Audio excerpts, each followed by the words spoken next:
53 साल पहले टूटा था मुमताज जी का सपना। इस एक्ट्रेस ने रातों रात छीना स्टारडम। 1971 में छापे 3 करोड़।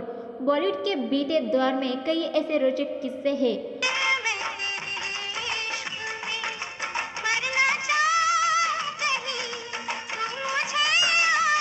पर्दे पर एक के बाद एक फिल्मों की तरह ही सितारों से जुड़े किस्सों में भी लोगों की उत्सुकता रहती है। अपने दौर की लाजवाब एक्ट्रेस मुमताज जी की जिंदगी से जुड़े उस किस्सों के बारे में आपको बताते हैं जब उन्हें टक्कर देने वाली कोई एक्ट्रेस नहीं थी। लेकिन साल 1971 में देव आनंद साहब की ऑन स्क्रीन बहन ने उनका स्टारडम छीन लिया और इंडस्ट्री पर राज करने लगी।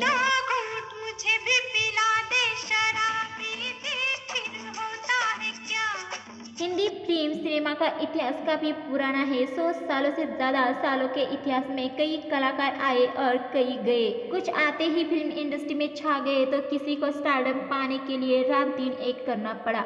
बॉलीवुड की एक हसीन अदाकारा जिनके साथ नामी एक्ट्रेस काम करने से साफ मना कर देते थे, लेकिन उन्होंने हार नहीं मानी और जूनियर आर्टिस्ट से लेकर सपोर्टिंग लीड और फिर मेन लीड तक का सफर तय किया।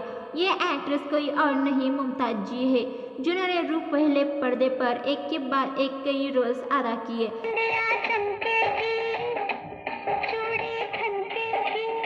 लेकिन क्या आप जानते हैं कि 53 साल पहले मुमताज जी का वो कौन सा सपना था जो क्षण से टूट गया था? ये बात आज से करीब 53 साल पहले की है, जब देव आनंद साहब साल 1971 की बड़ी हिट हरे रामा हरे कृष्णा बनाने की तैयारी में थे। ये वो दौर था जब मुमताज जी टॉप हीरोइन हुआ करती थी, इसलिए उन्होंने मुमताज जी को फिल्म में लीड हीरोइन कास्ट करने का मन बनाया। तो भाई, तू क्या लॉन्ड्री से धुलकर आया क्या? थोड़े दिन जाने दे, एक गिलास पानी के 12 आने हो जाएंगे। लेकिन बात यहाँ आकर अटकी कि लीड रोल फिल्म में देव आनंद साहब की बहन का था। मुमताज जी ने इस किरदार को रिजेक्ट कर दिया और उन्हें दूसरा रोल मिल गया। उस वक्त देव आनंद साहब को ऐसी एक्ट्रेस की तलाश थी जो फिल्म में उनकी हीरोइन नहीं उनकी बहन का किरदार निभा सके। लेकिन देव आनंद साहब का चार्म ऐसा था कि हर एक्ट्रेस उनकी हीरोइन बनना चाहती थी। एक नशा है दोस्त, जब चढ़ता है तो पूछो मत क्या आलम रहता है। एक दिन अचानक देव आनंद साहब की मुलाकात जीनत अमान से हुई। जीनत जी उस वक्त इंडस्ट्री में नई थी और 2-3 फिल्मों में ही काम कर चुकी थी। उन्हें पहली नजर में ही देखते ही देव आनंद साहब ने फैसला कर लिया कि जीनत जी को ही फिल्म में अपनी बहन के किरदार के लिए कास्ट करेंगे। कामयाबी की बड़ी परिभाषाएं हैं। रुपया कमाना बहुत लाजमी है ये जानने के लिए कि दौलत सुख देती है या अपने दामन में दुख के अंगार भर कर लाती है। मुमताज जी को भी इस बात से एतराज नहीं था, क्योंकि उन्हें पता था कि जीनत इंडस्ट्री में नहीं है और वो टॉप की एक्ट्रेस है, तो उन्हें फिल्म में ये रोल मिलने पर उन्होंने कोई आपत्ति नहीं जताई।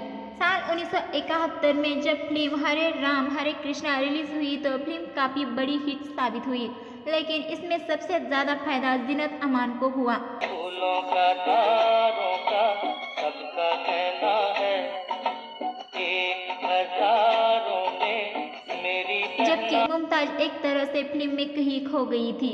फिल्म का गाना हरे राम हरे कृष्णा तो उस समय काफी पॉपुलर हुआ था।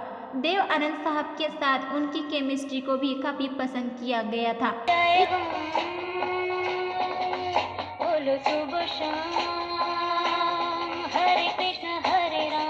इस फिल्म के बाद निर्माता निर्देशकों ने देव आनंद साहब और जीनत जी की जोड़ी को तकरीबन दर्जनों फिल्मों के लिए साइन किया और वो भी फिल्म में नजर आए और ज्यादातर हिट ही साबित हुई। आपको बता दें कि साल 1971 में आई फिल्म हरे राम हरे कृष्णा में मुमताज जी एक छोटे से रोल में नजर आई थी, जबकि पूरी फिल्म जीनत अमान जी पर आधारित थी और फिल्म में सारी लाइमलाइट भी उन्हें ही मिली थी। जिसका मुझे था इंतजार, जिसके लिए दिल था बेकरार। इस एक फिल्म से जीनत जी ने रातों रात मुमताज जी का स्टारडम छीन लिया था। इसके बाद मुमताज जी की जगह जीनत मेकर्स की पहली पसंद बन गई थी और एक से बढ़कर एक हिट देकर वो बॉक्स ऑफिस की क्वीन बन गई।